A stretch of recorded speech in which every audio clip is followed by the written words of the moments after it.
Et la nuit, on va avoir un sentier éclairé qui va venir révéler les ruines du passé, sur le parc Malais notamment.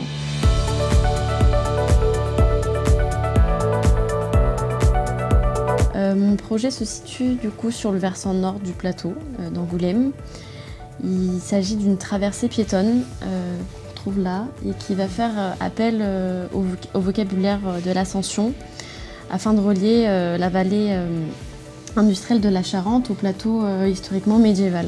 Plusieurs séquences vont venir pallier ce cheminement pour amener une nouvelle lisibilité sur ce versant, mais aussi pour le réenchanter et révéler les ruines présentes sur ce site qui racontent l'histoire de la ville et qui sont évocatrices d'imaginaire et de poésie.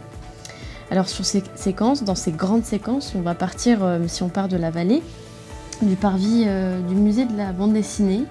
On va traverser la Charente sur le ponton en bois existant et là on va arriver sur la cité, la bibliothèque de la cité qui va être requalifiée. On va avoir une grande place, la création d'un jardin suspendu et d'un chemin d'eau qui va nous guider en fait voilà, jusqu'au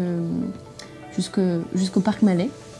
Donc il s'agit vraiment de la lisière ici en fait historique et topographique et qui va marquer le seuil vers l'ascension du massif.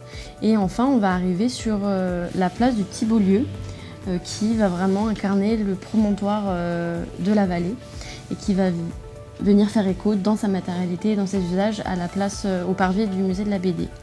Donc c'est le jour où on va avoir des pratiques propres qui vont venir rythmer ce cheminement.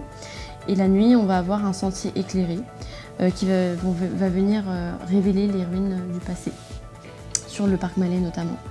Voilà, donc pour conclure, c'est un projet qui suit une logique de séquence paysagère pour révéler l'existant et l'épaisseur de ce versant, mais aussi qui cherche à le comprendre et à le ressentir physiquement par l'ascension.